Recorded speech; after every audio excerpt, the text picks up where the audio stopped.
I forgot what day it is again. Again?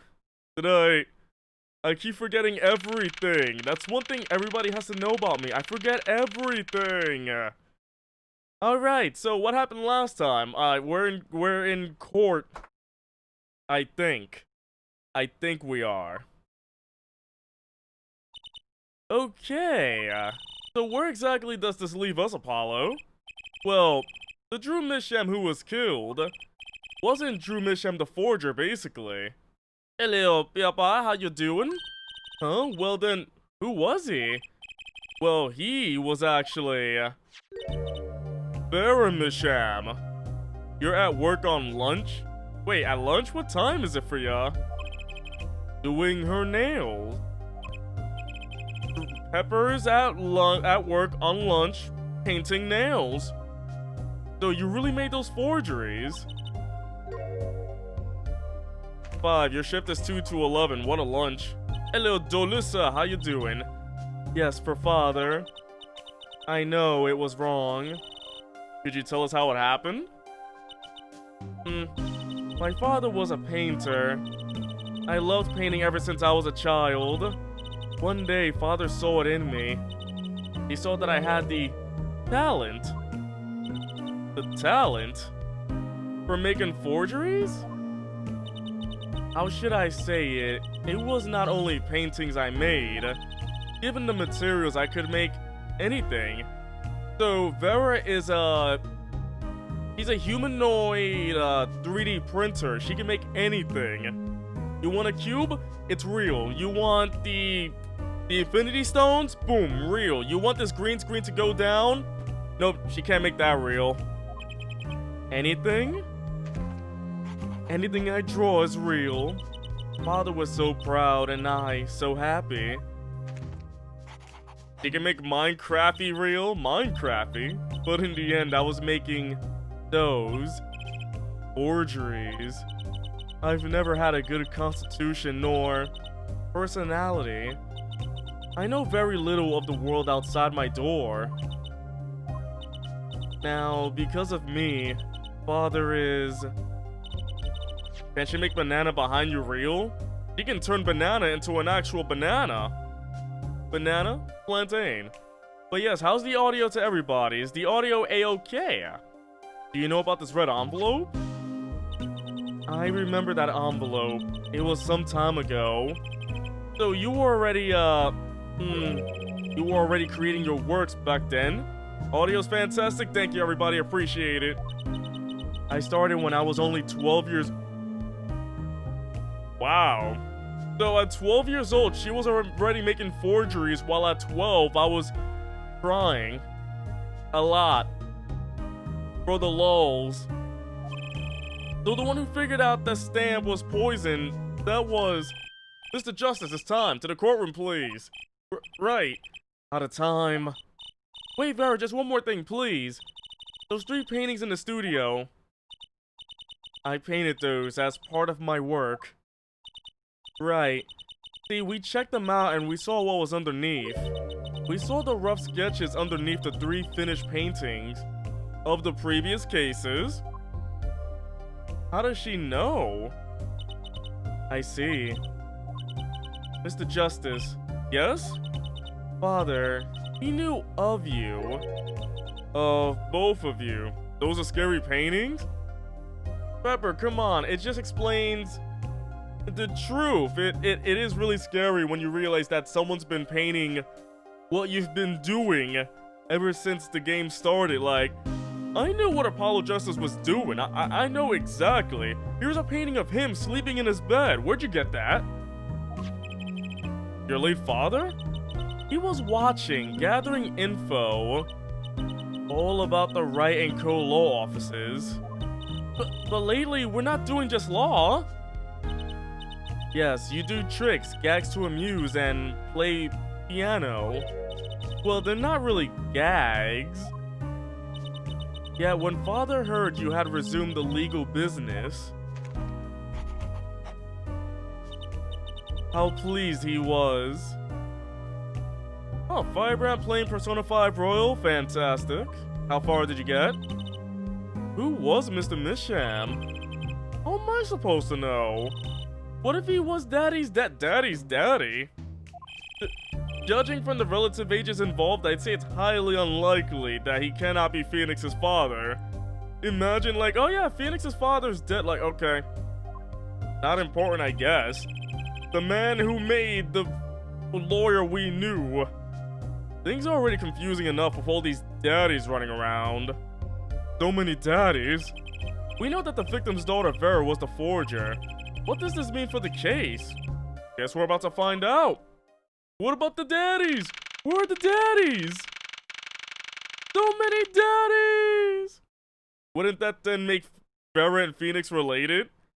Wouldn't that be ridiculous? Objection, Henry Felly, overruled? How you doing, though? We're back on the case. Where are the daddies? There's one. Court is now back in session. Vera seems pretty tense. She's practically chewing her fingernails clean off. Anybody else have that issue or used to have that issue? When I was younger, I used to bite on my fingernails, but that stopped. I don't know why I did it, but people have it, and it's one way to cope with things. Perhaps you can begin by telling us how it all worked. Oh, you got that, Henry? My apologies. It's really tough to get out of that habit. I don't know how I stopped. I don't know. It's like you got them, you can bite them, and it works, but I don't know how I stopped. I can't imagine doing that again. How did you set up this Drew Misham forger persona? There's that stare again. He's drilling more holes into his head. I know it's hard for you, but hey, he's a handsome guy. What's hard? Very well, miss, if you would. Did you really make those detestable forgeries? You have a habit of picking at the skin around your fingernails? Oh, I can't imagine that either, Holy heck. Perhaps you'd rather answer my question? Were you the one who painted that painting, the remarkably similar one? Yes. Let's see. Firebrand, you're still doing Kamoshida's Palace? Alright, best of luck to you on that. I painted it, yes. Father praised me quite highly for it. So she was the one who made the forgeries. Yet she did not wish to reveal the truth of their operation. So the victim was a stand-in, a decoy. To the world at large, he was the forger, not her. I've done a bad thing. I have, haven't I? Regardless, we need a little more info. About, for instance, this. You have seen this before, yeah? Yes, it was in the desk drawer. Very well, you may proceed with your testimony. Tell us everything you know about this envelope. So, by the way, chat, to everybody who knows Apollo Justice, how crazier will this case get? Like, it's already crazy last time with all these twists and turns and everything because, oh my goodness, like the end of the last stream was just insane. Twists were being thrown left and right, heads were being spun, my neck snapped. 1 million times, says Henry. Oh, okay. I created things and Father sold them. As crazy as nerds candy, and that's pretty crazy. This envelope came after my first work. By the way, Henry, have you been here before? Your name seems kind of familiar. That was other than a painting. Father handled the deal, all of it. I feel sorry for Vera, though. You have, okay, you seem familiar. I received a stamp that was in that envelope. It was after that job that we moved to the current studio. Okay. There certainly was much of great interest in your testimony.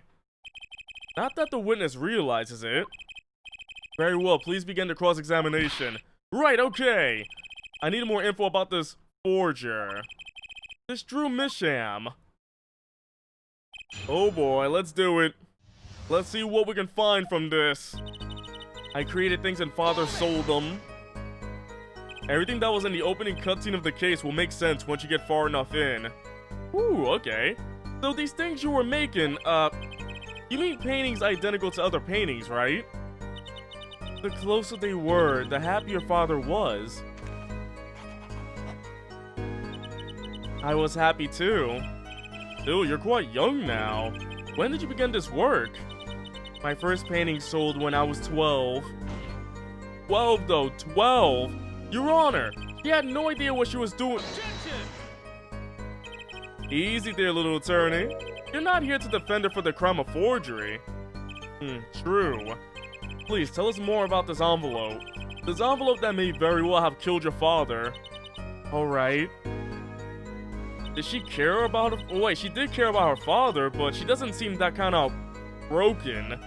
This envelope came after my first work that was other than a painting. By other than a painting, you mean you'd only done paintings up to that point? Yes. But father had a realization.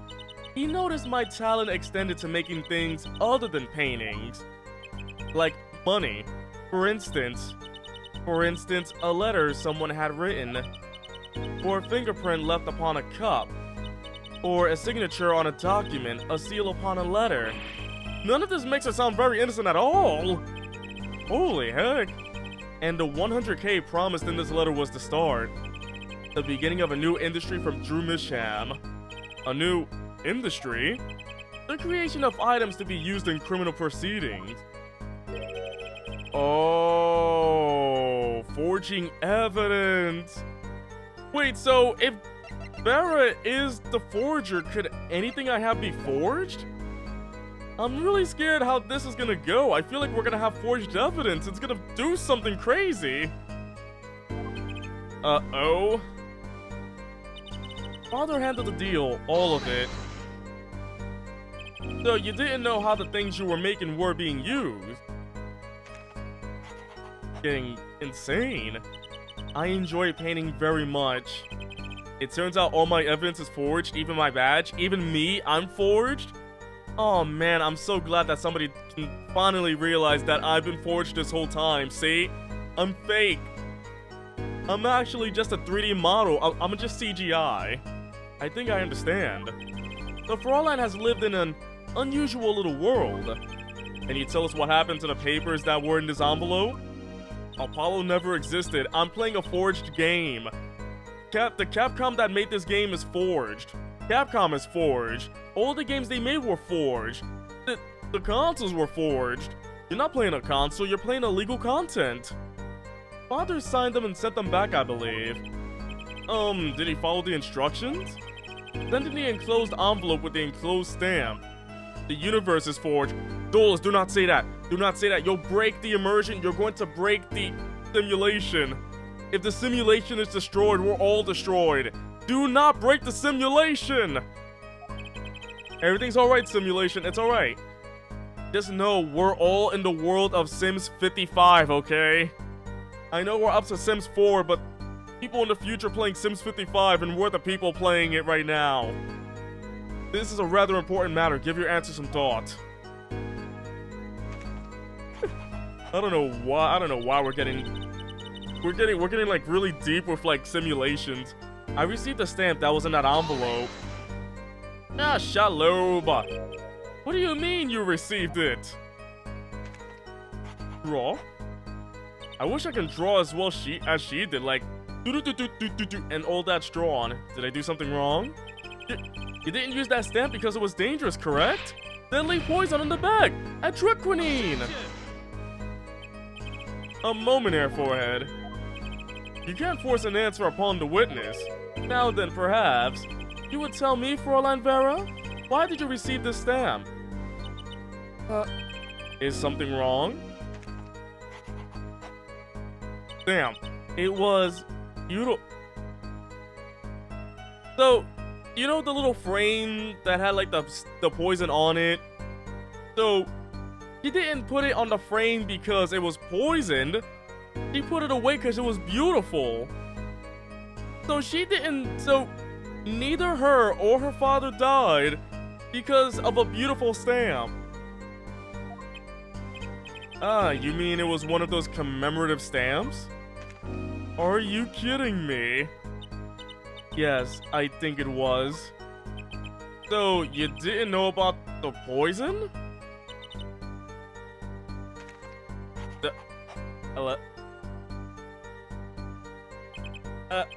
I guess not.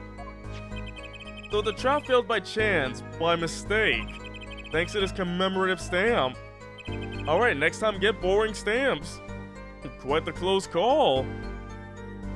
Wow, it was after that job that we moved to the current studio. The poisoner really messed up choosing such a pretty stamp. I know, right? You mean you moved to where the current Drew studio is? Yes, we saw very few people there. I began drawing picture books. The single job had tied them to the criminal underworld. I think Mr. Misham wished to reduce their visibility in the world at large. When we had to meet someone for some reason, Father Poi posed as the creator of the work. So that was the real essence of the artist Drew Misham. He did the work and he supplied the face. I mean, he did have a face for it. So you really didn't know anything, did you? You had no idea how much danger you were in. He was just making stuff. Apparently not. Wow. About this commemorative stamp, could you tell us more about it? Yeah, tell us about the stamp. What did it look like? It was very pretty, and more than that, yes? It was a picture of people I liked at the time. What? Wait, this is something new? You haven't liked it? Yeah! Did you say new stuff? Apparently, we've got some cross-examination yet ahead of us. If you will be so kind as to continue your testimony, Fraulein. Wait, what kind of people is it, though? Are we gonna find out next? What is it? The stamp was a picture of my favorite magician, so you...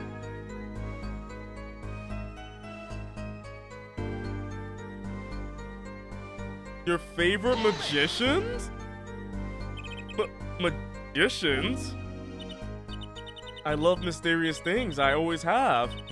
Even though she fainted when she saw Mr. Hat, you're confusing mysterious with freaky. Father took me when I was very young. It was a great magic show. I loved it so much. DC, isn't magic great? Fine, great, yeah, sure, no need to get all excited. But the magic troupe we saw disbanded soon after. I was quite sad. Did she just say what I think she said? Magic troupe? Now where have I heard that before? The red envelope came after she completed her first job. That makes it a letter from her client, whoever wanted a forgery made. Apollo. We're close, we just have to piece together the parts. A deadly weapon in a red envelope, and the path it took to take Drew Misham's life. Is that last one, I think Don't draw! Don't draw! I feel like it's here. So her favorite magician. Do I have to bring out... I mean, this shows the favorite I think it's the Grimoires. I think that's it. I have nothing else besides the envelope, but that has nothing to do with anything. So her favorite magicians, I either got the magic show ticket or the envelope from the Grimoires. I'm gonna try the magic show ticket and see what happens. Objection! Objection! Those magicians you liked, was it this bunch? I think it might be. Oh! Apollo, they're not a bunch. I see. Still, I have to wonder, why include a commemorative stamp like that in a business letter? Good question. Well, pretty stamps are always better. You can't beat Troupe Grimoire. But the whole murder plan was a failure because of it. Ironic, don't you think? Prosecutor Gavin? Oh. Prosecutor Gavin? Grimoire? What's with Gavin? Might I ask just one question of this witness? In your testimony just now, you stated this was your first work that was other than a painting. Please tell me, what exactly did you make? What? Can I ask what? No! Answer the question! Now! Ah! Wait, what's going on with Gavin? Prosecutor Gavin? You're usually not the one whose volume concerns me. Yes, it is unbecoming of me, I apologize. But, I must know, please, Miss Misham, tell me. It was a book. A single page in a book. A book? Please be more specific. It was a handwritten book. Like a diary. Gavin? No! I don't know!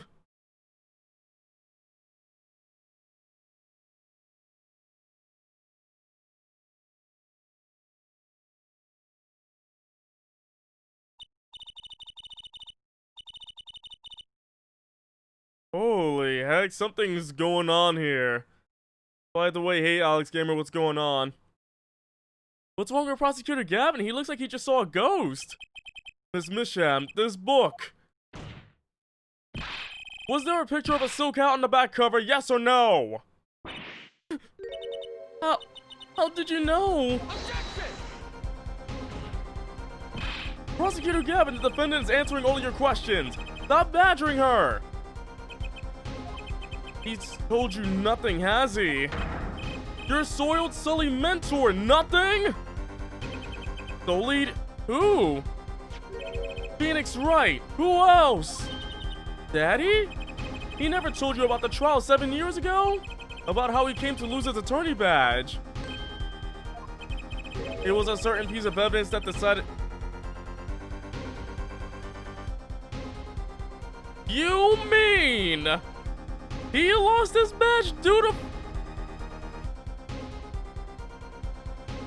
forged evidence is what ended his career? It was a certain piece of evidence that decided his fate, you know. A certain diary. On the back, it bore the mark of a silk hat. Oh, what? Phoenix Wright tossed out of the profession by false evidence? And the forger who made that evidence? Is this girl standing right in front of me? Vera, you must tell us! The evidence you made was used in a trial 7 years ago. Who asked Drew Misham, you, to forge that evidence? For all of our sakes, who was it? Oh man, this is getting intense. I do apologize if my volume is getting a bit too high. We only met once. You met the client? Well, who was it? It was... Wait, what's going on with Vera? He's staring at Prosecutor Gavin's face again. Yes, what? Is there something about me? I remember clearly. I remember who gave me the book, the diary. Who was it?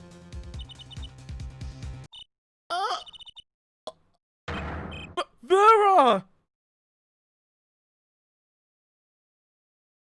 No! Devil? Dahlia Hawthorne, the devil? Or is this another devil? Defendant Vera Misham, condition unconscious. Examiner's diagnosis, acute atrocony. She got poisoned! This ends the recording of the trial for the murder of Drew. Wait, recording? Vera Misham was, during the trial, poisoned by an unknown assailant. The dosage was just under the lethal amount, sparing her life. She is currently in intensive care, and is not to be disturbed for any reason. A very simple case, at first glance, until it finally began to show its true colors. The long road... Wait, the music?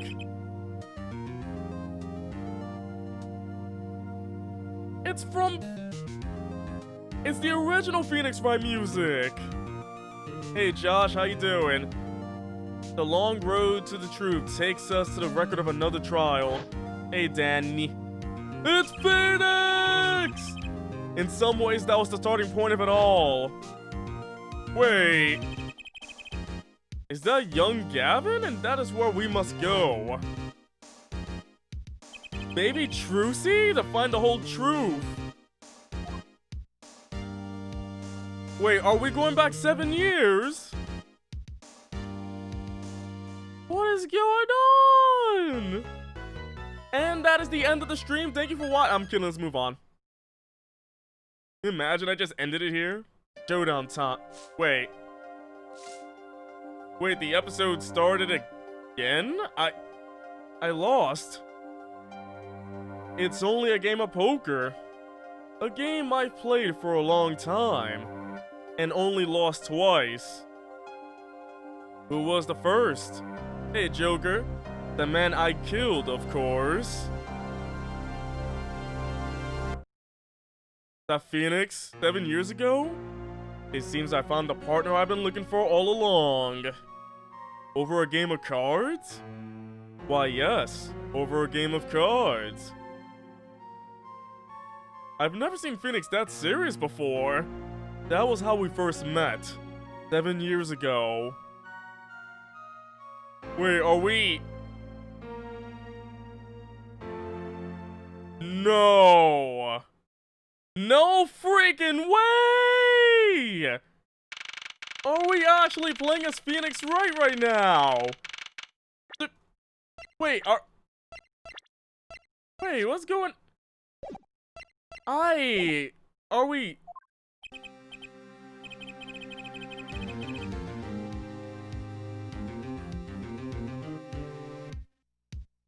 We playing as Phoenix Wright, everybody! We're Phoenix Wright once again! Holy heck! Oh goodness, Mike, it's been a long while. Ooh, okay, it's been a long time since I felt like such a rookie. Gotta try and relax. Welcome back to Phoenix Wright Ace Attorney. That's right, we're back in the first game. Good morning, Mr. Enigmar. I'm sorry to have sprung this on you so suddenly. I received the files from your previous attorney only yesterday. Honestly, I'm not entirely sure I'm prepared. So, this is just... We got Shoddy Enigma... Oh, it's Zach! It's Trucy's father! And Magnifi... Oh, he's the one that died in it. Okay, so it's a completely different case. Got it. I understand I'm asking the impossible of you. Yes, well, you haven't really told me what happened yet. All we did was play cards. And that was enough. Actually, it wasn't, trust me. Oh.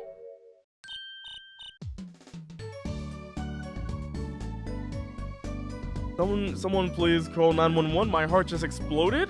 Because what I'm looking at right now is the meaning of adorable. Morning, Daddy. I'm so glad you came. You okay, Daddy? They picking on you? I am fine as always. This old boy's here to help me after all. That's young man to you. Good morning. That's a cute outfit you have on. Thanks, my first show's today after all. Oh, I'm sure it is. The heck is she talking about? Oh boy. Me? Look what he started. Here. It seems fate's clock will make me wait a little longer. At least only less than 10 swift minutes remain. To all those who have supported me in my life's work, I give thanks. Farewell. Wait, is this the... This is the forged evidence that we were talking about. What's this? I don't know, I just got it over there in the hall. They told me to give it to the old boy in the blue suit with the spiky hair. They said it was really important. What's this, a memo for you or some such? Not from the looks of it. What is this? Like a page from someone's diary. I'll give it a read later. Alright, so we got that now. Well, how do you feel about the trial today? We'll get through it somehow. Incidentally, the prosecutor today is a new guy here. Ah, an easy win then, yes? They're calling him a true thoroughbred in the history of the prosecutor's office. Of course, there's one of those every year. You're right. Every year there's always somebody big and upcoming to take over the court, because we got Edgeworth in the first game, Franziska in the second game, third game we got Godot, and then fourth game we got Mr. Gavin. The switching of attorneys just before the trial. I know it is a difficult situation I put you in, but allow me to say one thing, Mr. Wright. Yes? They will not be able to pronounce me guilty today. So do your best, but do not worry. First time a defendant's ever given me a pep speech. I'll do what I can. I see you do not understand. You see, it will be impossible for them to declare a verdict. Impossible? Yes. Isn't that right, Trucy? Yep, you bet, Daddy. My first look at the case was only yesterday. And the info I was given was a tad bit lacking, to be honest. Still, I'll do what I can. For their sake. I believe the curtains will be lifting any time now. I'm in your capable hands, Mr. Wright.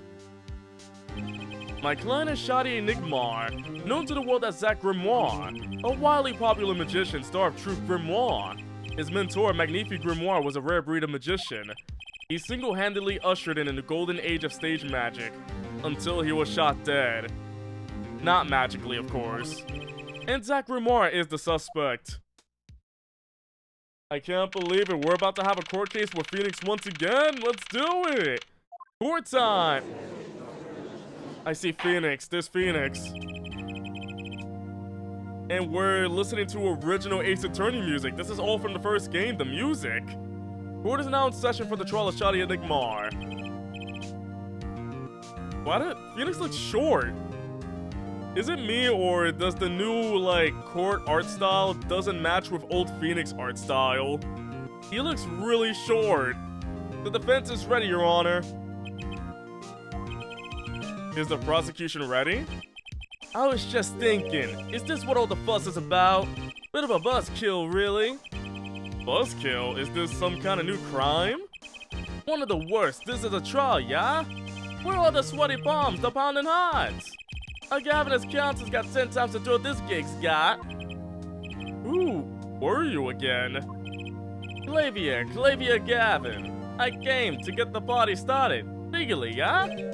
Gavin, defense attorney Christoph Gavin's. I figures my bro's more famous in this part of town. Is this the DS or 3DS version? 3DS version. Hooked up with many wires on life support. My 3DS is on life support. Clavia Gavin. Lead singer for the mega hit band The Gaviners. You're out of your league, rock boy. I know what you're thinking. You're out of your league, rock boy. True, my debut single, 13 Years Hard Time for Love, went platinum overnight. Yes, it's plugged in. You see the white cable? That's the charging cable. Listen here, buddy. If you play the DS version, it's much worse. Really, outsider? How much worse we talking? I need to hear the deeds.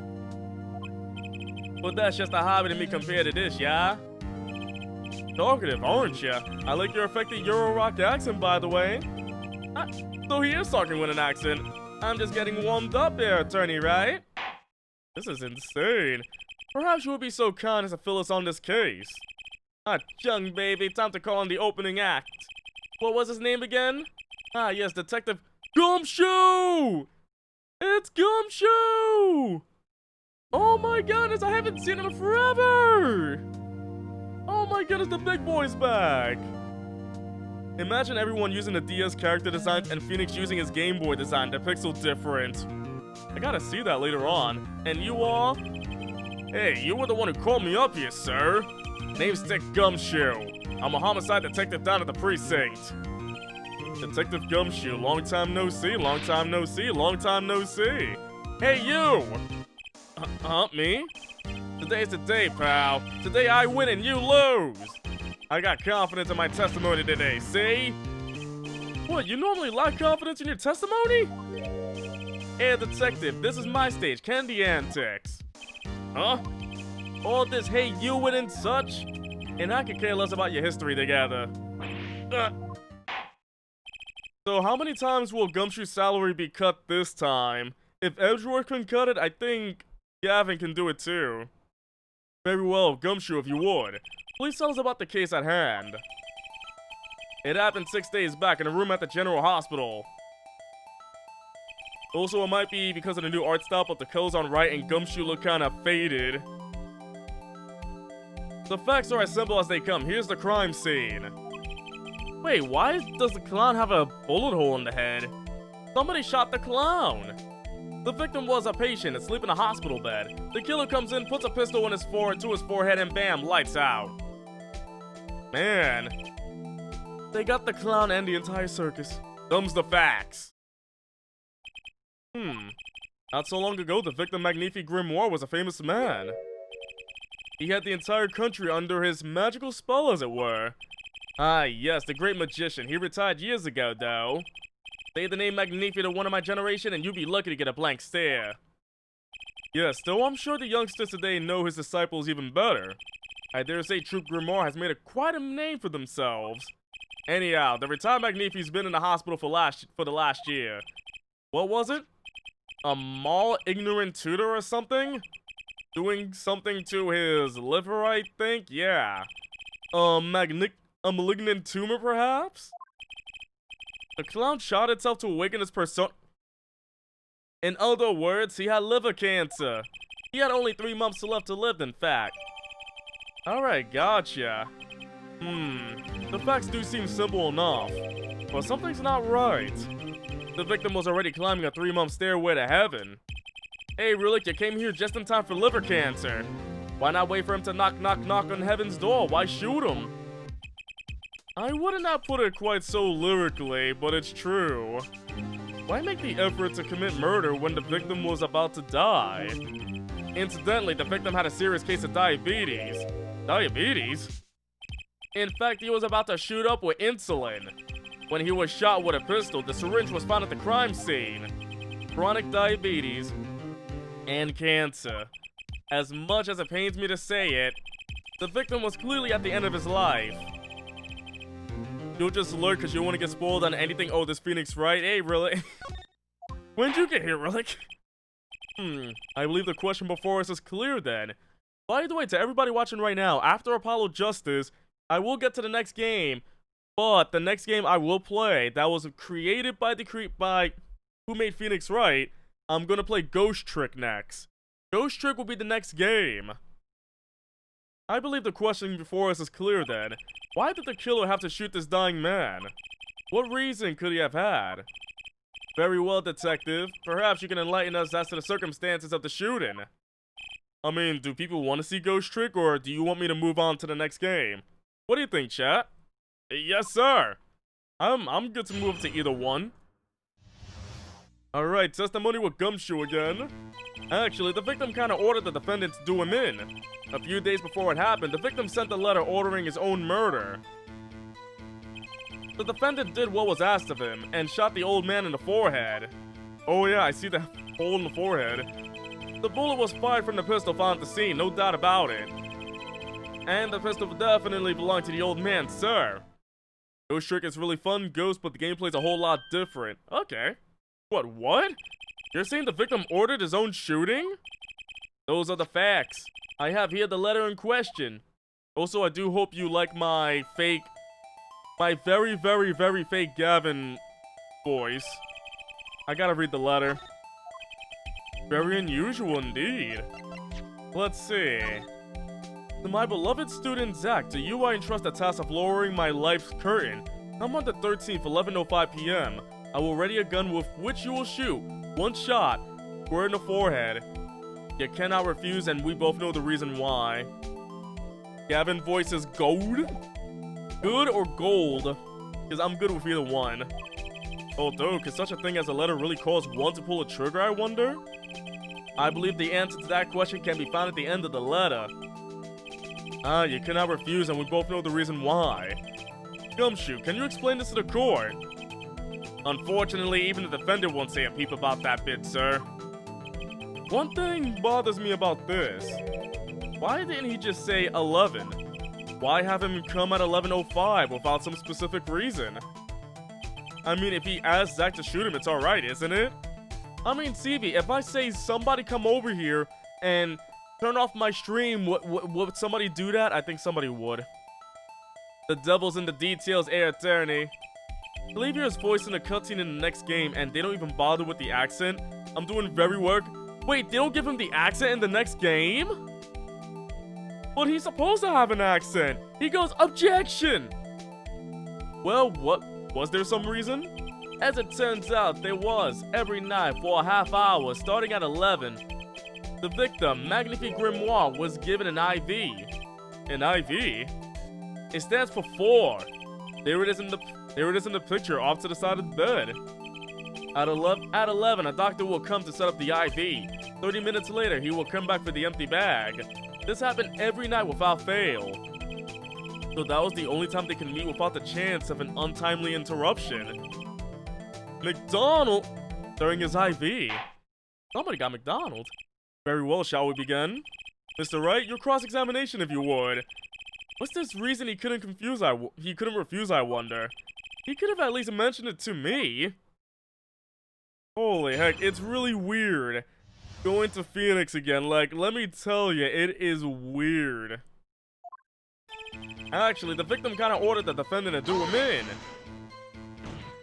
Oh, we're Phoenix again. Just because he got the letter doesn't mean he went through with it. Oh, I disagree. The victim was indeed shot in the forehead, after all, just as he had commanded. It could be a setup, but let's not be in such a hurry. Maybe we should let the witness talk for a change. Thanks, pal. Fine, I can play it as slow as I can play it fast. On with the testimony, Detective Gumshoe. A few days before it happened, the victim sent the letter ordering his own murder. And this letter was sent by the victim? There it is, gotcha! You're all mine this time, pal. Huh?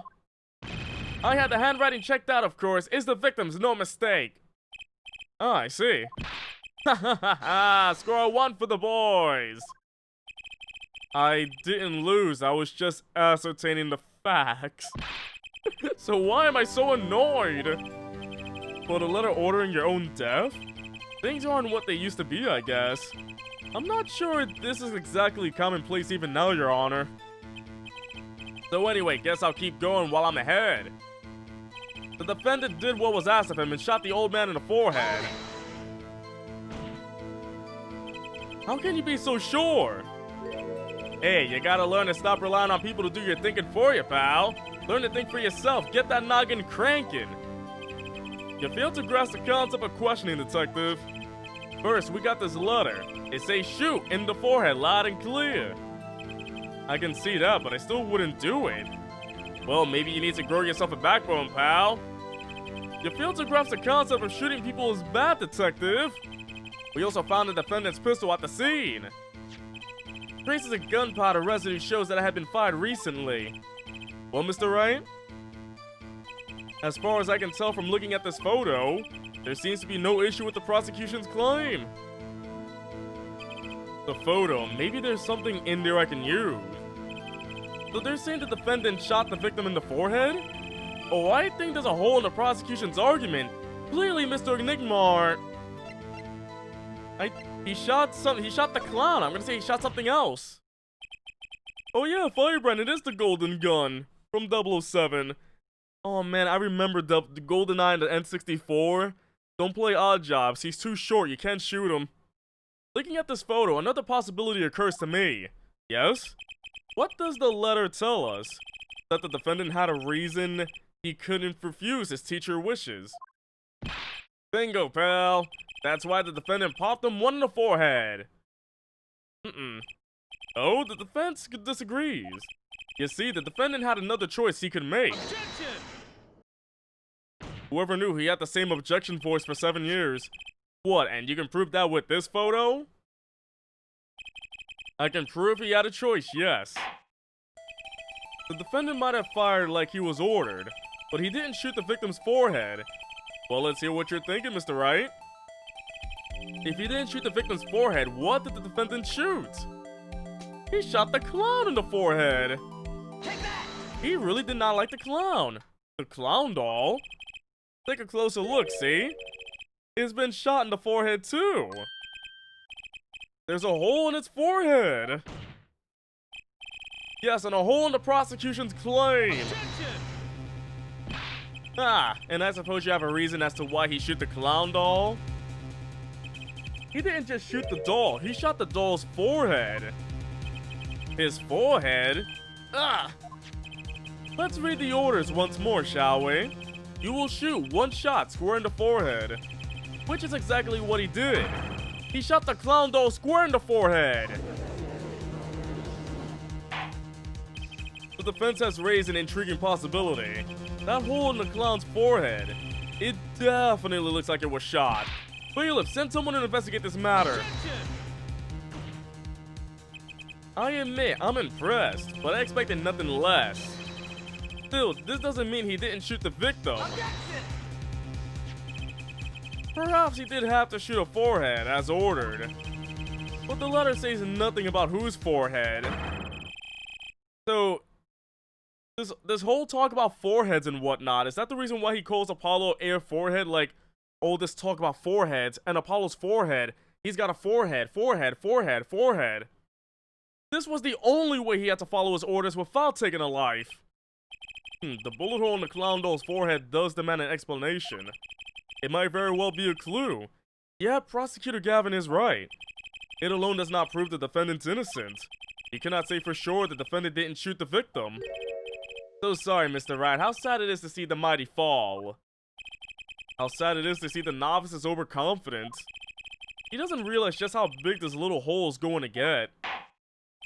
You think forehead because Apollo got a big forehead? And then we're here talking about foreheads. Detective Gumshoe, please take this newfound fact into account as you continue your testimony.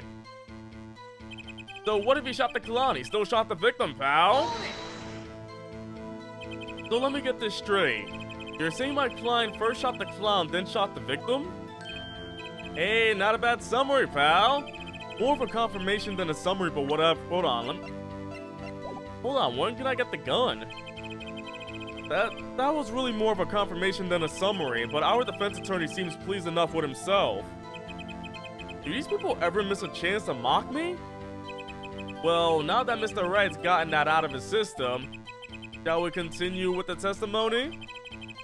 I didn't have time to gather all the details before coming in here. Testimony might be my only source of info, but pay attention and read this letter carefully. Hold on. Oh wait, did it just skip to the last? Wait, I went here and then it went to the. Wait, it just skipped to the last one. I didn't press this. You mean this pistol, the one in the crime scene photo? That's the one. It's a funny looking gun, so there's no mistaking it. We compared the bullet taken from the victim's skull with a bullet fired from this gun. The rifling marks in the bullets were a perfect match. So, you verified the murder weapon, in other words. You bet we did.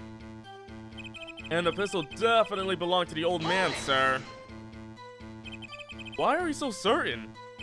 What pile of sand has your head been stuck in all this time, pal? You never heard of Zack and Valent's quick draw shoot 'em? Oh, what's that? One of the defendant's specialties. Zack and Valent stand on either side of a girl. Then they shoot each other, and that's the show. But the bullets don't hit her. Instead, they hit everything else on stage. This was one of the pistols they used in their show. Got a great design, huh? The kids love it. Many boys and girls joined the police because of that pistol I hit. Wait, what? Excuse me? So they see two magicians missing a girl, and they're like, that looks cool! I want to be a police officer! You know, that would explain a lot about the police force. Group Grimoire stopped doing that act a while ago. The old man held onto that pistol ever since. Why is my mustache going in my nose? The court would like to see the pistol in question. You got it, sir. Here she is. That girl looked like Lamar? Really? Alright, Pepper. Thanks for coming to the stream. Until next time. Well, this truly is a blast from the past. It's a stage pistol for magic shows, see? But it can fire real bullets. It looks so much bigger in real life than on TV. Yeah, but it can only hold one round. What was that, Gumshoe? It can only do what? By the way, the pistol's firing chamber is empty, and it shows traces that haven't been fired recently. So were any fingerprints found on the gun? Unfortunately, no. Of course, the defendant is known for wearing gloves. We might say that a lack of fingerprints is in fact a fingerprint of its own. Aha, intriguing point, well made. Whoa, whoa, whoa, not well made, not intriguing. In any case, the court accepts this evidence. It was fired once, you say?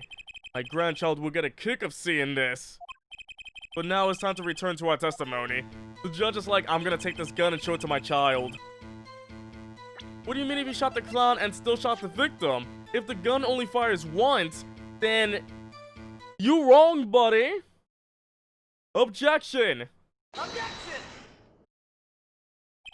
The trickiest cases often seem the simplest. Prosecutor Gavin, you missed the bullet hole in the clown's forehead. If you hadn't missed that, you might have come to a very different conclusion. Understand? Yeah, but like I just said, pal, after he shot the clown in the forehead, he went and... Objection! Did nothing of the sort to the victim. The pistol proves he could not. The murder weapon? How? It's quite simple, Your Honor. This pistol only holds one bullet at a time. If he had shot the clown in the forehead, he couldn't have shot the victim too! Objection! That's not a contradiction, not even close! All he had to do was reload the pistol after the first shot! Objection!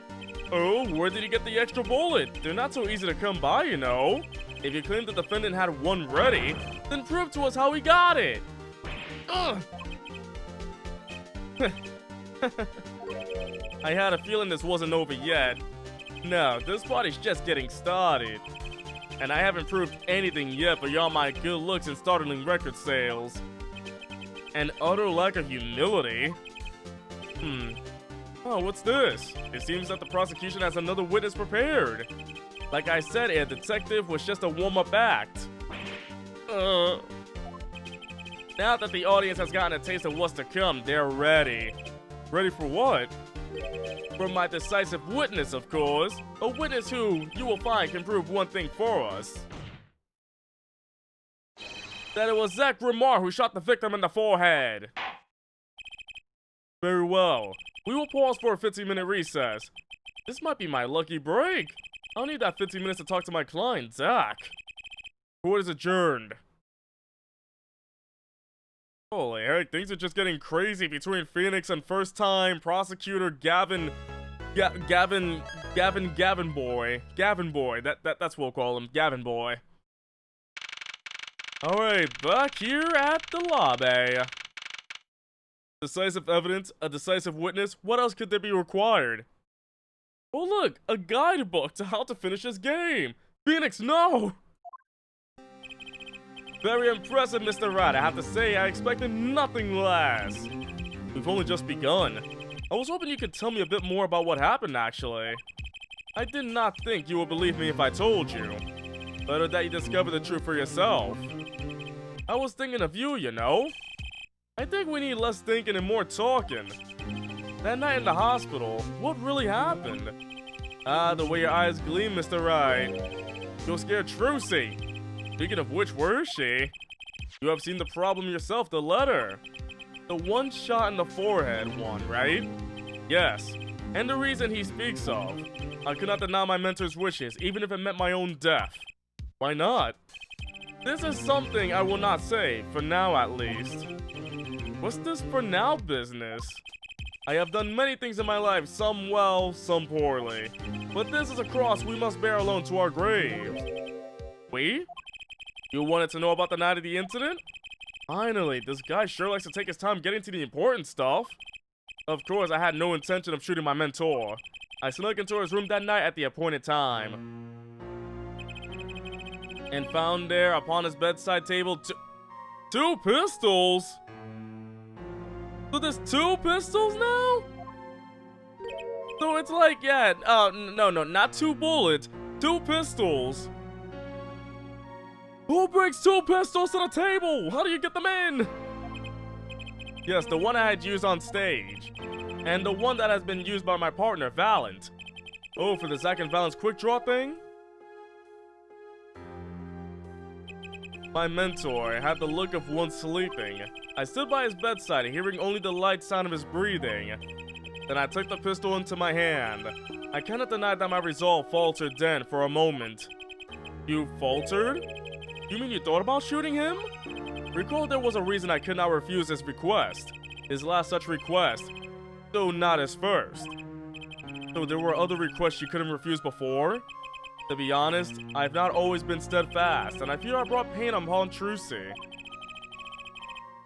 Was Magnifi coercing his disciples somehow? Just what was going on in Troop Grimoire? Yet, in the end, I did not shoot him. Instead, I turned and shot the clown! I took the pistol I had fired and placed it into my pocket. In your pocket?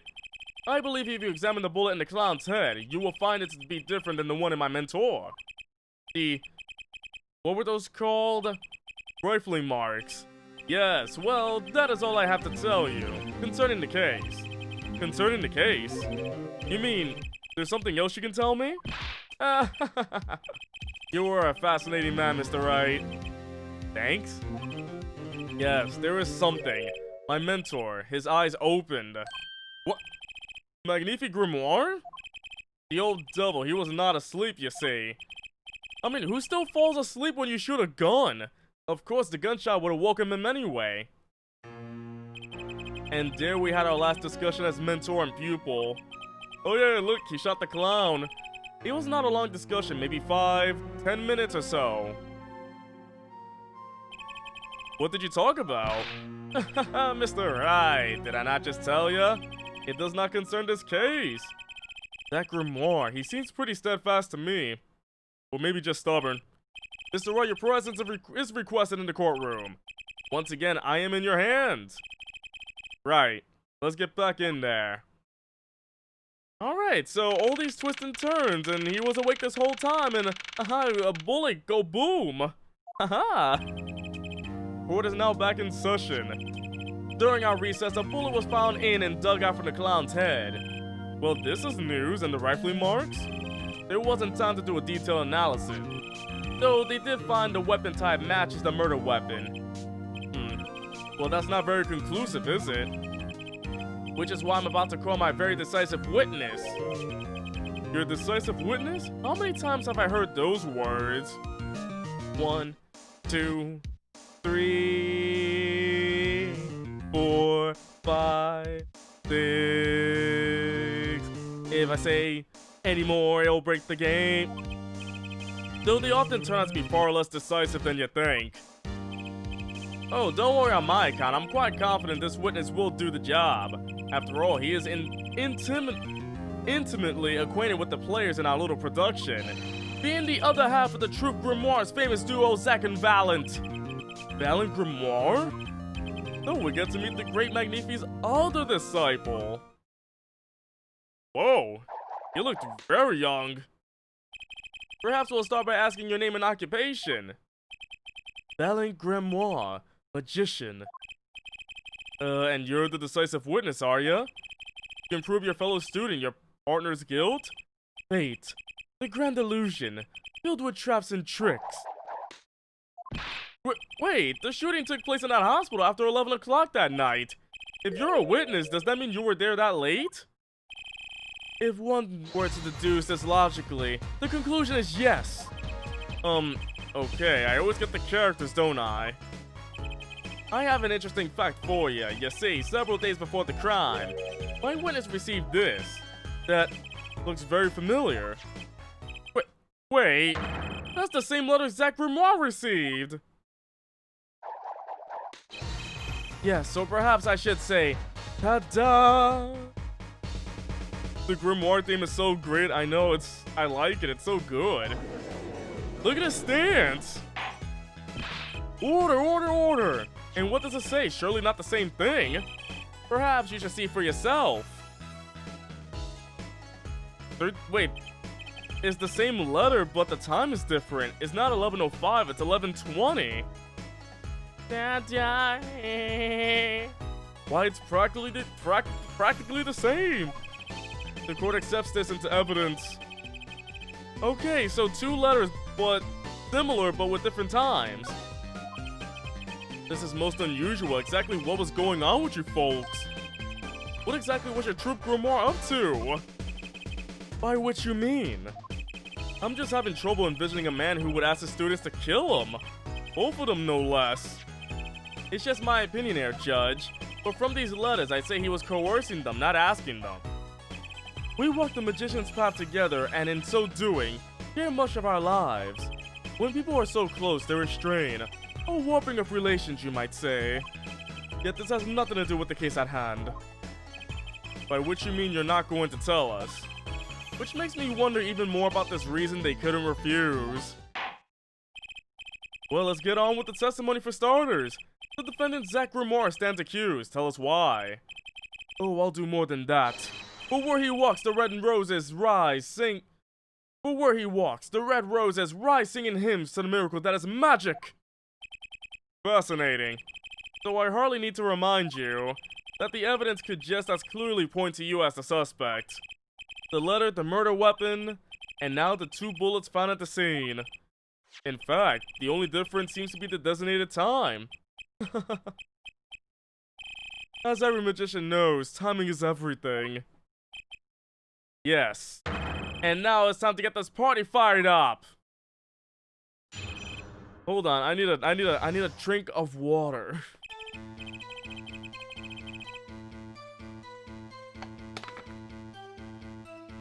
Holy heck, I've been talking for over an hour straight without drinking water. I definitely needed that. Alright. That night, I visited the hospital room at the time Magnifi requested. The smell of gunpowder hung in the room and my mentor had taken his final bow. I did not imagine my fellow student might have received the same instructions. Yet a deal with the dead is still a deal. Death's sweet kiss I gave to the clown. Wait, is he saying he shot the clown? Then I informed the doctor and the police. So he's saying he shot the clown now. So you were the one who reported the crime. Indeed, I would think. This fact alone will clear my name of suspicion.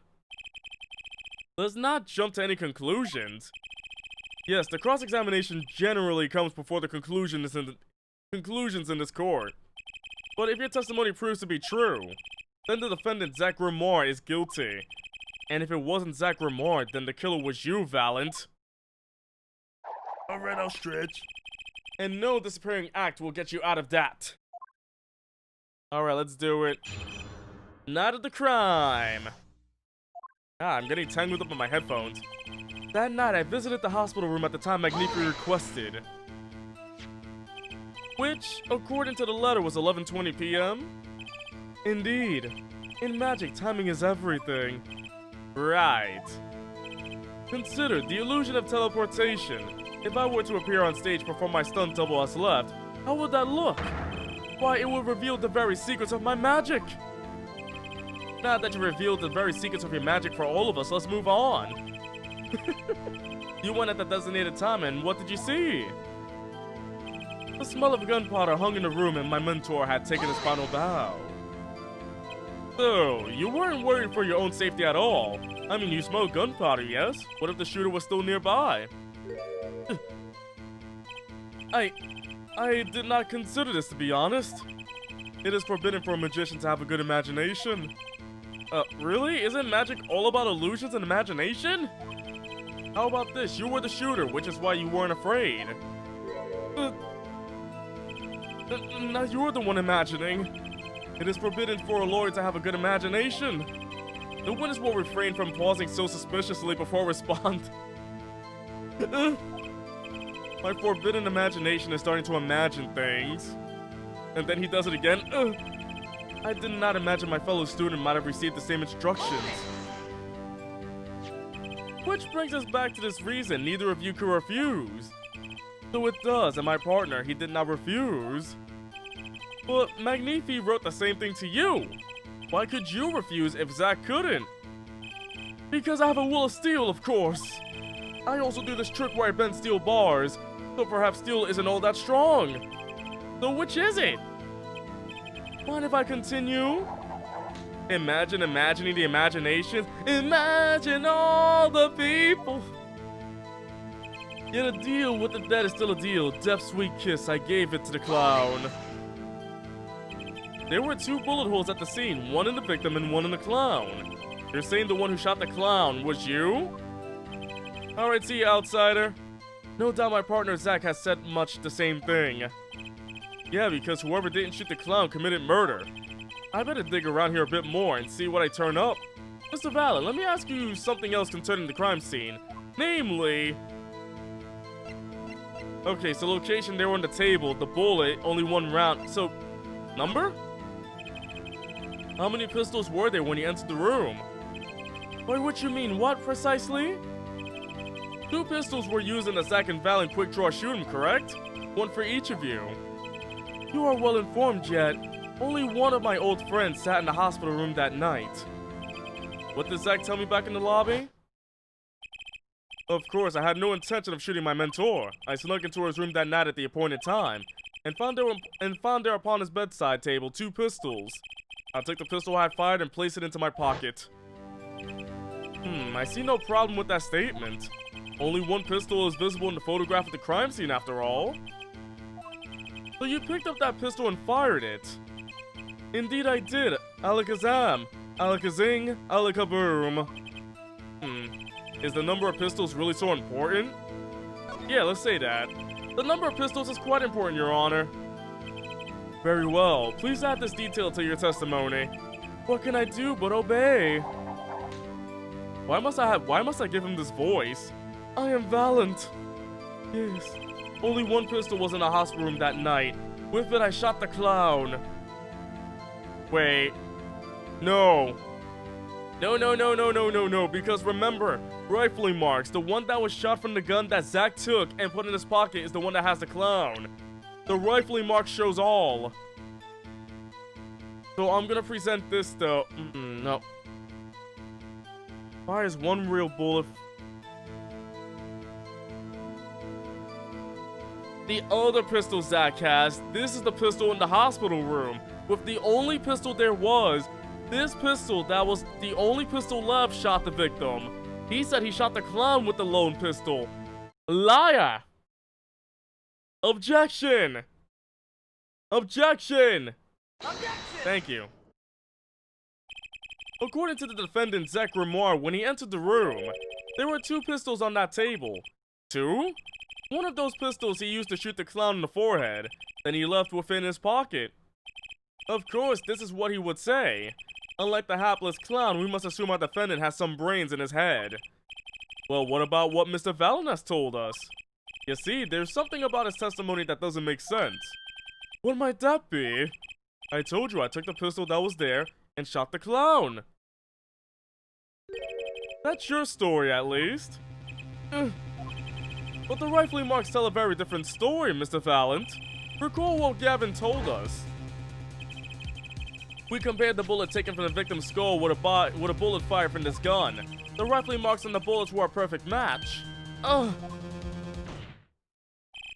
Valent, if you fired this pistol, then you shot the victim in the forehead! Ooh. Order! Well, this is all rather sudden. What have I done? Prosecutor Gavin? I owe the court an apology. Sorry. Sorry for what? You see, I was unaware that 2 of these unique pistols were crafted. The analysis of the rifling marks only proved the type of gun that fired them. Objection! Wait, what? But that's not what you told us before. You said you verified the murder weapon. Which is why I'm apologizing to you now, quite sincerely, I might add. Oh my goodness. Would you hold me accountable for a mistake made in my youth? How old is this guy? 17? I mean, not Francisco young, but still. That was just this morning. I am still young. And I might add, it wasn't really my fault. If the defendant had only admitted he took 1 pistol from the scene of the crime, we would not be having this pleasant discussion now. Valen Grimoire? Yes, Your Honor. You were presented to this court as a decisive witness, but you proved to be more divisive than decisive. Ooh, everybody's like, burn. You'll see in time. The testimony so far has merely been a review of the facts. The proof comes next. Care to elaborate, Prosecutor Gavin? When Mr. Valen entered the hospital room, the victim had already been shot. As his next testimony will prove, right, the real fight is about to begin. Bring it. I like this. Very well, the witness will now testify to the court. Help us determine who shot what. Alright, who shot what? Did I shoot the clown? Did he shoot the clown? Did any of us shoot the clown? Who shot the clown? I arrived in the hospital room at the appointed time, which is to say 11:20 p.m. After discovering the body, I fulfilled my obligation, then called in the doctor. The doctor examined the body before the police arrived. He was quite clear about the time of death, 11:10 p.m. And the one in the room at that time was my partner, not me. Those times are rather close, you have to admit. You're talking about an alibi established over a matter of minutes. To use a 10-minute discrepancy as the basis of your alibi is easy to explain in this situation here, Judge. For example, take our debut hit single 13 Years Hard Time for Love. Due to the song, press the play button and it will play for 2 minutes 15 seconds. Do it 100 times, the result is the same. The debut single was only 2 minutes and 15 seconds long? What a rip! Oh yeah, that's a short single, isn't it? Mostly singles are like 3 to 5 minutes long. Magic is a word of utmost precision. Hocus pocus requires admirable focus. And in the time of death determined by the doctor, there is an incontrovertible truth. Very well, the prosecution warns us that we're dealing with rather precise times, and we can expect the cross-examination to require the same level of precision. I would hope the defense refrains from its customarily broad, sweeping accusations, lest we blur the focus this case so clearly demands. Point taken. Baseless remarks will result in a penalty. Carry on, Mr. Wright. Carry on. Right. We'll carry on, of course. We're gonna carry on. I arrived in the hospital room at the appointed time, which is to say 11:20 p.m. 11:20 p.m. Can you prove that's when you arrived? Alas, such a feat may be beyond even the great Valent, for there was no one in that room but Magnifi, and he was departed after a fashion. I have here defendant Zach Grimoire's sworn deposition. I snuck into his room that night at the appointed time. It was 10 minutes before I left the room, and the victim was still alive. That time indicated by this letter to Zach was... The time indicated by this letter to Zach was 11:05 p.m. Exactly. Which means the witness could not have entered that room before 11:15. Because his partner was still in the middle of his crime. I see, someone did their arithmetic homework. You see, the defendant himself has corroborated with the witness's testimony. Oh wait. Oh, okay. I don't think there's a contradiction there. If I see there's a contradiction, that might be an issue. Oh, so I gotta be really precise with this one. Sometimes the most magical thing of all is the truth. After discovering the body, I fulfilled my obligation, then called in the doctor. You walk in on a murder and the first thing you do is shoot the clown? The disciple does what the disciple must. My mentor's request without reason had caused for me to surfeit a sorrow. But what would I, Valen, be now without him? May the soul of Magnifi the Great find greater peace above. This I muttered to myself as I pulled that lonely trigger. In any case, I believe this is nothing more than what we have already learned. I'm still waiting for one of those right moments, Heir Attorney. May I remind you that baseless remarks will earn penalties? Proceed with that in mind. Yes, Your Honor. What a pain this is turning out to be. The doctor examined the body before the police arrived. Did the doctor say anything concerning the cause of death? Why, yes. I believe he screamed, "My God, he's been shot in the head!" It doesn't take a doctor to notice that. I believe I would have said much the same thing. Oh my goodness, the clown has been shot in the forehead. And I would have penned the requiem that arose in my soul at that horrid sight. Whatever happened to good old-fashioned investigation? In any case, I believe this is nothing more than what we already learned. I'm still waiting for one of those right moments, Attorney. Okay, I got it. Baseless things, blah, blah, blah, blah, blah, blah. He was quite clear about the time of death, 11:10 p.m. I don't think I'm stepping out on a limb to say I have some doubts about this. How could the doctor be so precise with the time? We do usually only get an estimated time of death, true. I'm not sure I've ever heard a verified time of death. Magic revels in the making and the complex appears simple, but the reality is also the opposite. What appears complex in this case is a simple matter of subtraction. I see another person has done their arithmetic homework. The point here is the IV the victim was taking. It's quite visible in the photograph at the scene. Recall what we heard earlier about the victim, Magnifique Grimoire's schedule. Every night at 11, Magnifique took an IV drip for 30 minutes. I can see the IV bag right there, yes. Now look a little closer. Follow the tube down from the back to the end. Oh, it's not in his arm. Oh, the needle's been removed.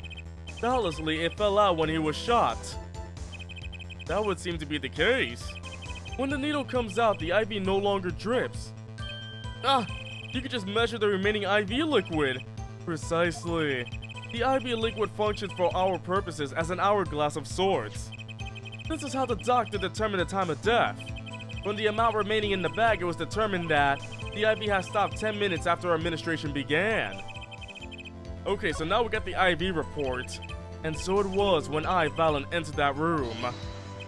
10 minutes had passed since that horrible crime was committed. And this is proof. Well, Mr. Wright? Did that seem important? I'm gonna say yes, it is important. Well, seeing how it is the biggest clue we have to the time of death, I'd say it's very important. Agreed, it would be hard to imagine a more precise way to determine the time. Behold the power of arithmetic. Arithmetic. Very well, the witness will add this detail to his testimony. Sometimes the most magical thing of all is the chat. The water of life springs out eternal. The remaining IV liquid proves my innocence. Did you notice the IV yourself by any chance? When first I entered that room, the stench of gunpowder assailed me. Next the mark of death upon my mentor's forehead. And then his left arm did I spy a rose, drooping and wilted. Its thorn, the discarded IV needle. Knocked from the vein by the force of the shot, luckily for you. If that IV had not been there, why, you might be a suspect. Indubitably so. I might say it's thanks to my lucky color. Your lucky color? Indeed, even today I wear it proudly upon my suspect self, for it always without fail brings me luck. Why, when Zack and Valen won their first Magic Magicians Grand Prix, yes, the very one held by the Association of International Magicians, I was adorned in this attire then too, and our trophy a bust. Oh, what a day that was. One trip down memory lane no one needs. My lucky color, yes indeed, and that IV too. I say I think 'twas hued especially for me, Valent. That does seem to be the case indeed. Well, Mr. Wright, any thoughts on this testimony? Valent sure looks happy with himself. Hey, how about this lucky color testimony? Is there? Let's see. Is it really a lucky color or whatever?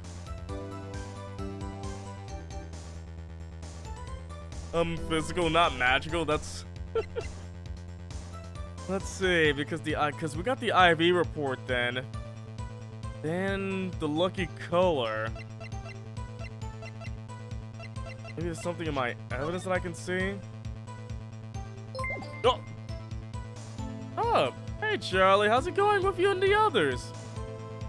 How's it going, you guys? Let me try a contradiction. It certainly sounds like your lucky colors brought you plenty of luck. But not this time. Mr. Valen, your lucky colors betrayed you. Whoa! I'm afraid you've lost me. Your Honor, the witness's testimony just now clearly contradicts the evidence. What? Please recall my warning at the beginning of this cross-examination, Mr. Wright. Baseless accusations will be duly penalized. I do hope this latest accusation is well-based. Don't worry, I've got all your bases right here. Very well, let's hear the defense's claims. Where is your evidence that contradicts what Mr. Valen has told us? As he said, the whoa sound effect is off?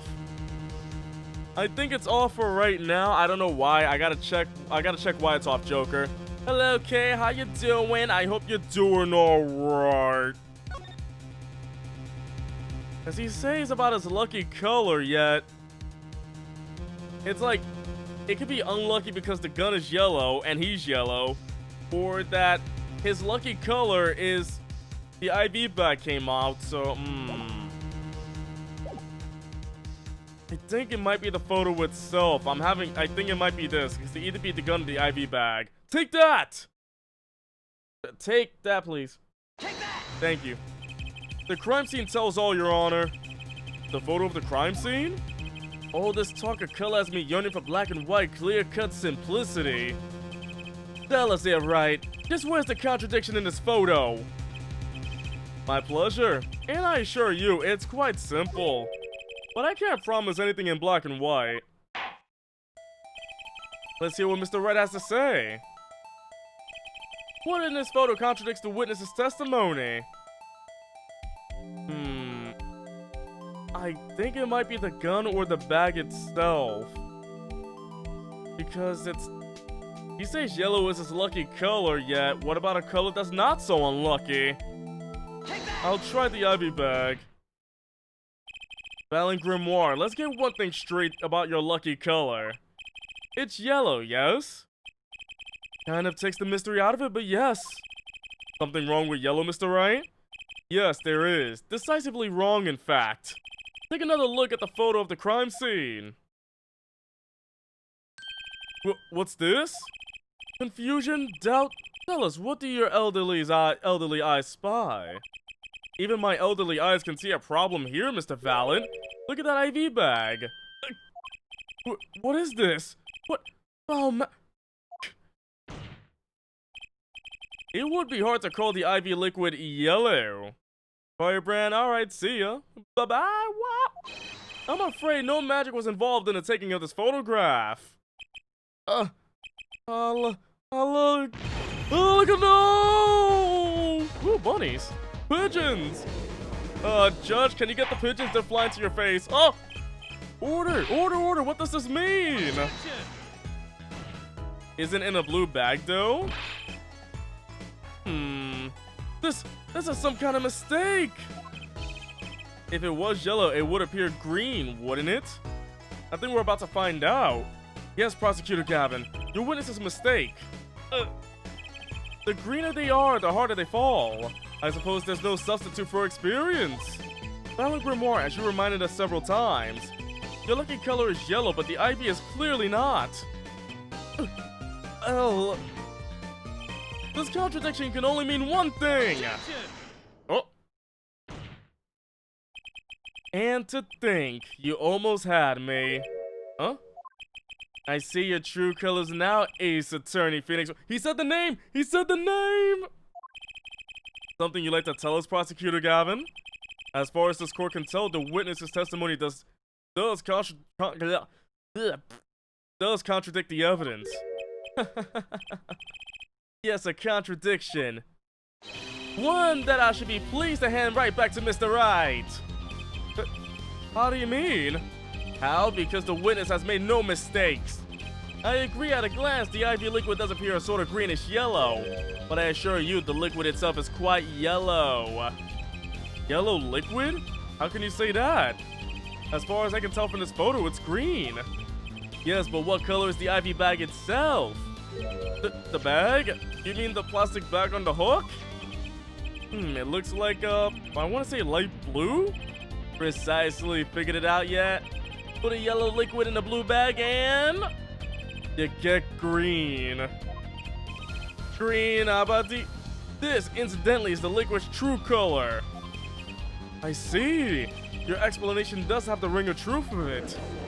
Oh, boy. As I thought. There's no substitute for experience, Prosecutor Gavin. What? You may tell a good tale, but you've just proven something rather grave for you, that is. Grave? The liquid in the IV bag is yellow, yes. But how did this witness know that? It's quite unnatural when you think about it. You did think about it, didn't you? Your Honor, the defense requests an explanation from the witness. At the scene of the crime, the IV liquid appears to be green. So let me ask, how did the witness know the IV liquid was actually yellow? Oh, look at oh my god! He said OMG at the end. Oh, look at oh my OMG! Order! Mr. Wright, you will explain this at once. The witness clearly knew the color of the IV liquid. So I'm sure it means something, but what? The good corner thing? I can only think of one possibility, Your Honor. The witness, Valent Grimoire, has testified that the IV liquid was yellow because it looked yellow. He's seen it before. He knew the IV liquid's color. He might have seen it before. From the facts before us, the answer is clear. The witness knew that the IV liquid was yellow. Why? Because he's seen it before. But not inside the blue bag we see in the photo. He saw the liquid by itself in a clear, colorless bag. I suppose he would have had to, but I'm still not clear as to what this means. Ask yourself, why would he know if he didn't work at a hospital? That's where you'll find your meaning, Your Honor. I'm afraid I find nothing, so what if he knew the IV liquid's color? Leave the getting excited over absolutely nothing to our teeny bopper fans, yeah? The IV liquid is the only evidence proving the time of death. A 30-minute hourglass with 20 minutes worth of sand remaining. Your claim, Prosecutor Gavin? I remember it well. However, there's a critical difference between an hourglass and an IV bag. Wait, I know! An hourglass uses sand, but an IV bag uses liquid. He did it, ladies and gentlemen, he did it. He did it. Judgy did it. He got it. He actually did it, the madman. I'm right? Yep, you did it, yep. He did it all. As much as it pains me to say this, Your Honor, no. Unlike the music comes back, unlike the sands through an hourglass, IV liquid enters the patient's body, at which point, like magic, it disappears. However, what if the amount of IV liquid had increased? You couldn't tell, could you? After all, there's no way of knowing how much went in. Let me get this straight, Air Right. You're saying the witness watered down the victim's IV bag? Not with water, but with IV liquid. An hourglass is made of glass and a bag is made of plastic. What, you never had a glass bag? That's how you knew the IV liquid was yellow. Now wait, I said wait! Who might an amateur such as myself essay to perform such a task? I'm an amateur too, but I can pour water into a cup. I'm an amateur too, and I can bake water. I'm afraid there's quite a big difference between a cup and an IV bag, quite. Can you prove our witness is capable of such a feat? He has a point, amateurs. I at least would have some difficulty pouring IV liquid into that bag. You don't need to be an expert to see the look on the witness's face. He had a liquid to the IV bag to throw off the time of death. I'm tired of these fairy tales lacking evidence. Well, Mr. Wright, any solid evidence to bring us back down to earth? Valent Grimoire, I'm afraid your magic won't serve you well in a life of crime. Might I ask what you're strongly suggesting? Magic relies on props, and props become evidence. Our witness was certainly able to increase the amount of IV liquid in the bag.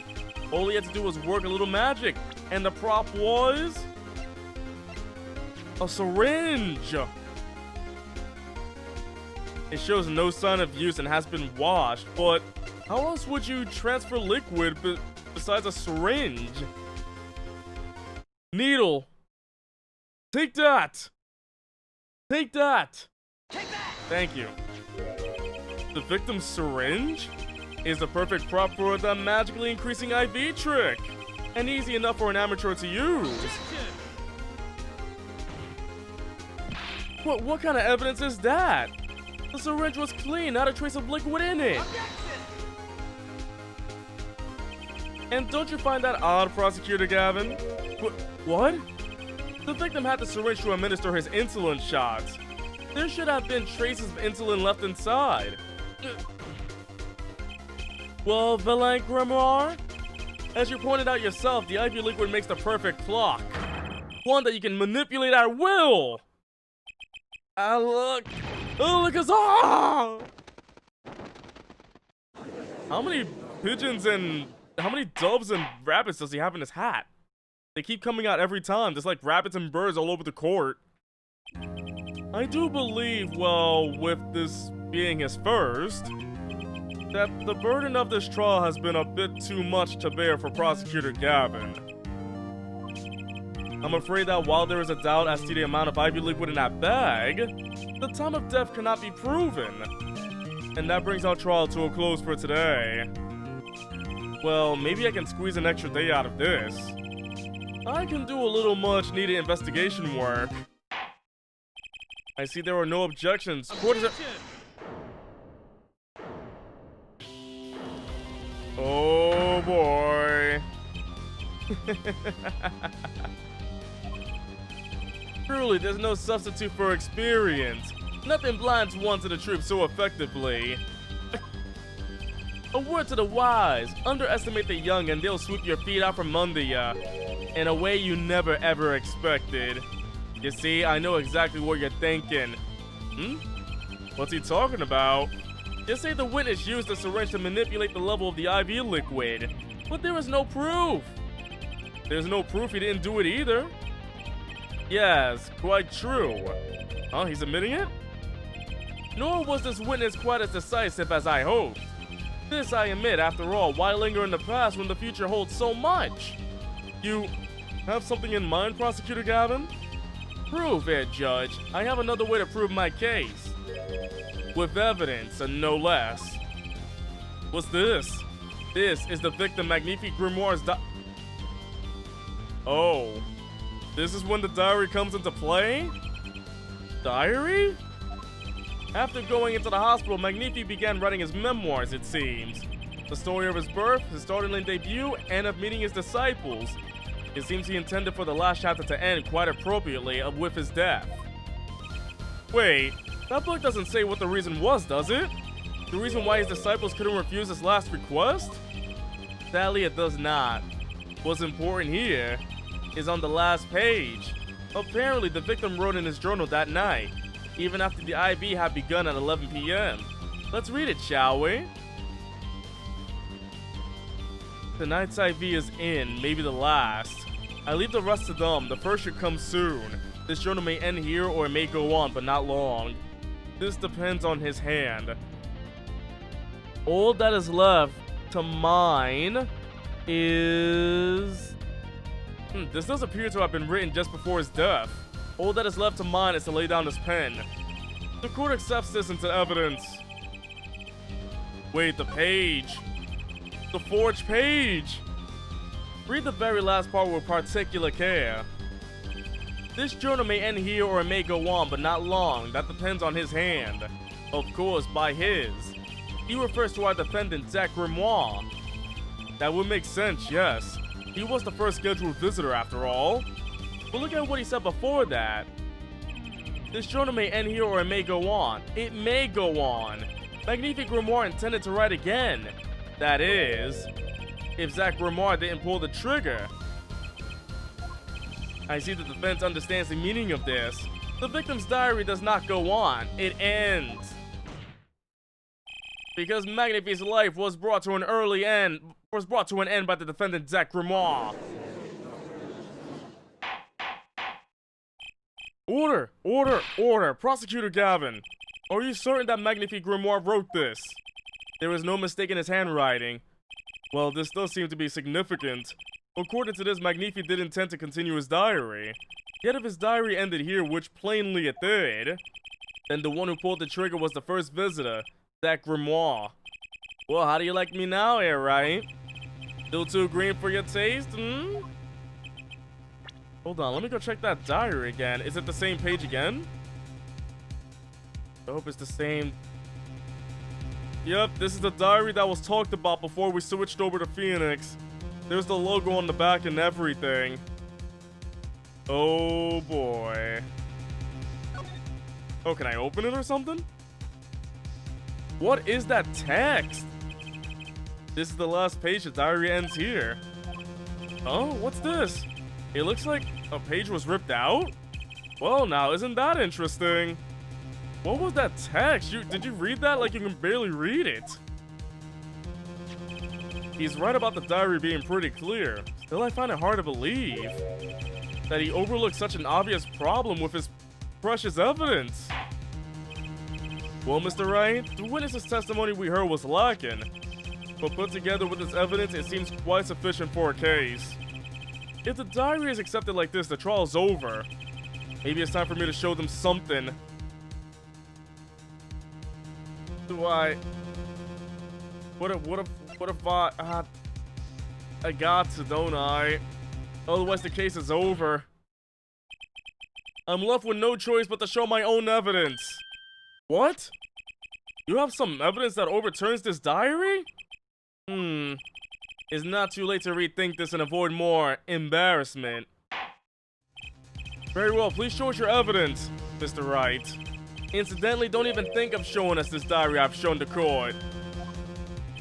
Now that we've come this far, I hope you have something a little more decisive. Show us evidence that proves the victim continued writing in his diary. Alright, I'd be happy to. The decisive evidence proving that the diary didn't end with this page is...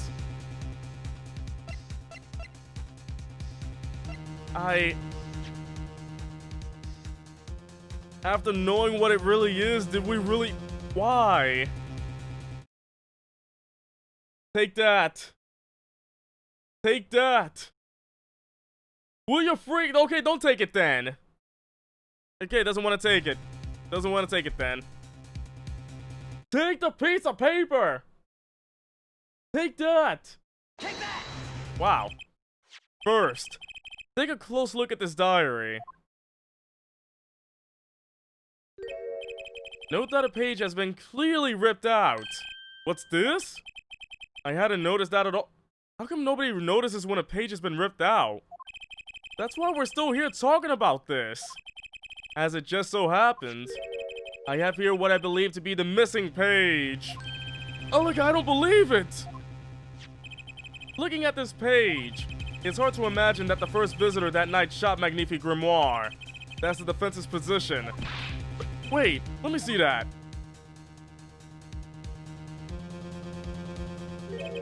What in Sam Hill? Why, this is the continuation of the victim's diary.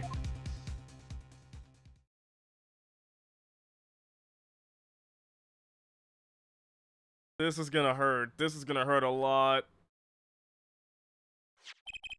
Note the torn edge of the page. It's a perfect match with the torn remains of the last page of Magnifique's diary. Quite remarkable. Would you care to explain what all this means, dear attorney? The diary continued after his first visitor came, which means that the victim was still alive after Zach Grimoire left, leaving no one to take his life but the second visitor. Blanc Grimoire! No. No! The handwriting too matches that on the other pages. This is without a doubt the genuine article. Order! Order! Order! But wait, that's impossible! That old man couldn't have written that! Objection!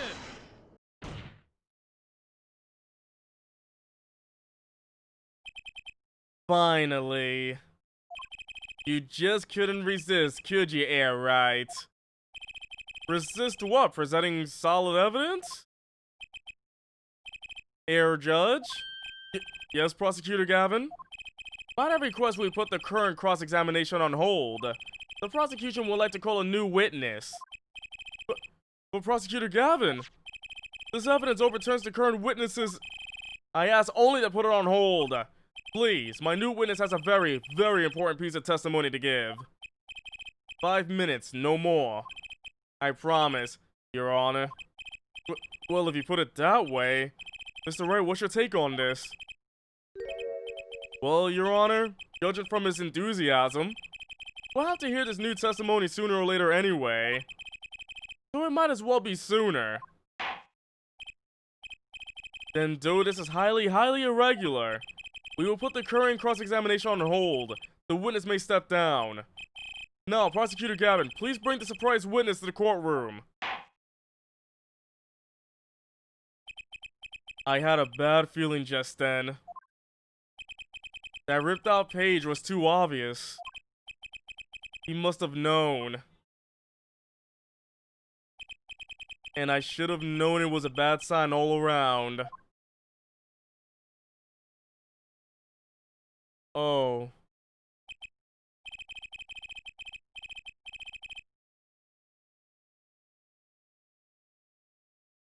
Holding trial with no audience is a first, even for me, Prosecutor Gavin. I beg the court's understanding. But I had to make a judiciary deal with the witness to secure his testimony. A judiciary deal? The details of his testimony may have some legal ramifications, shall we say.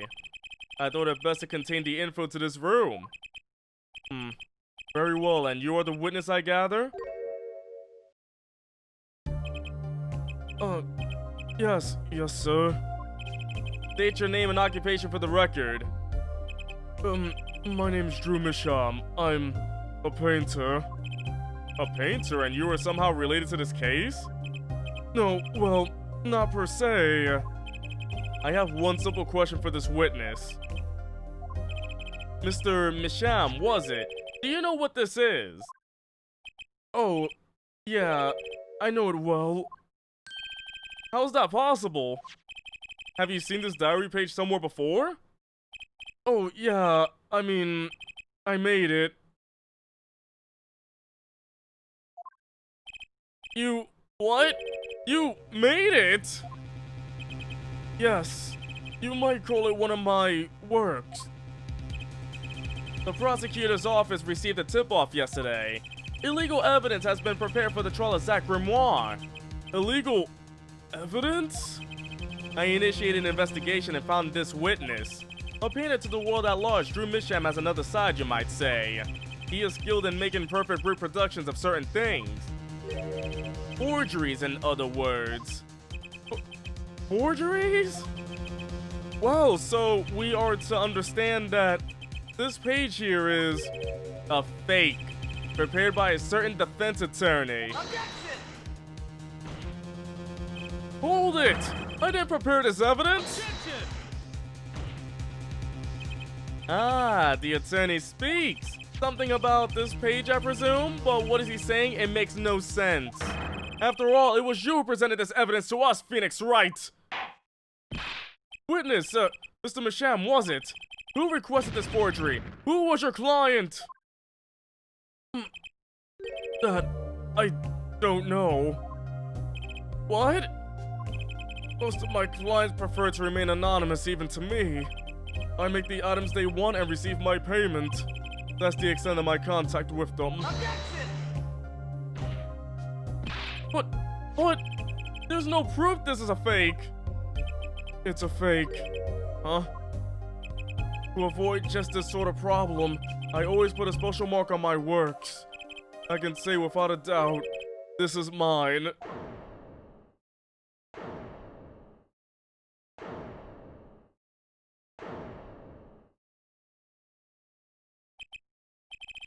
Mr. Wright, you have just presented illegal evidence to this court. My court. It was careless of me. That's all I can say.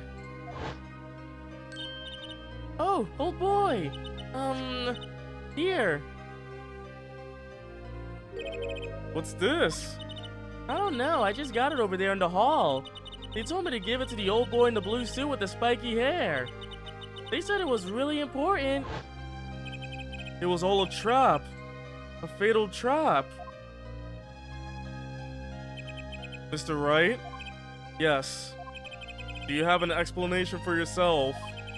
If I did, would the court hear it? Probably not.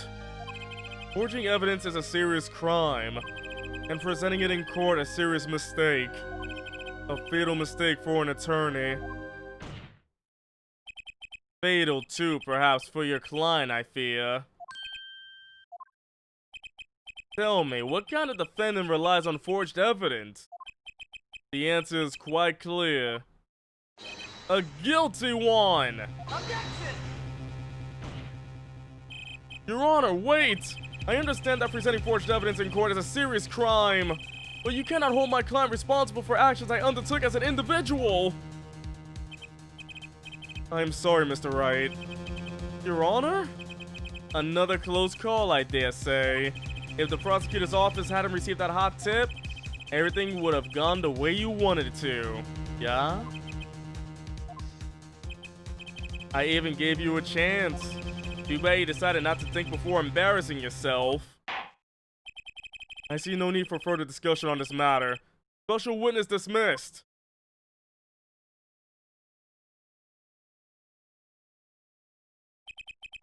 Mr. Attorney? Yes? Could I ask your name? Phoenix Wright. Mr. Wright, I have seen and studied many people, but none like you. I'll remember you, Mr. Wright.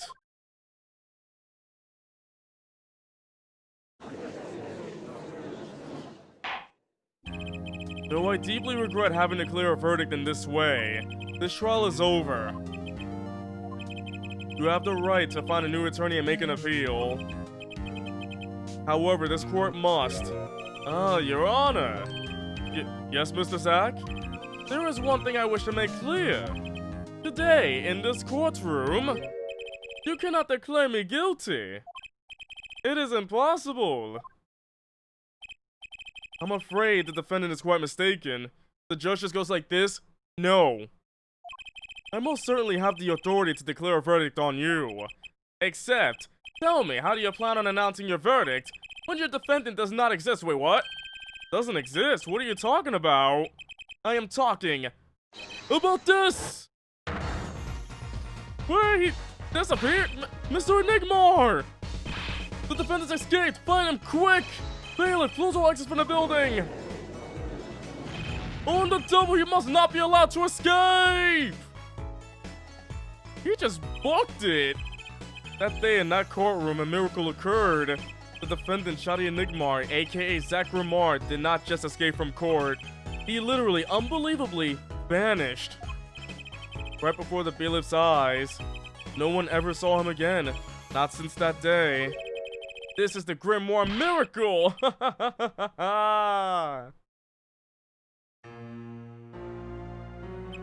No verdict was declared.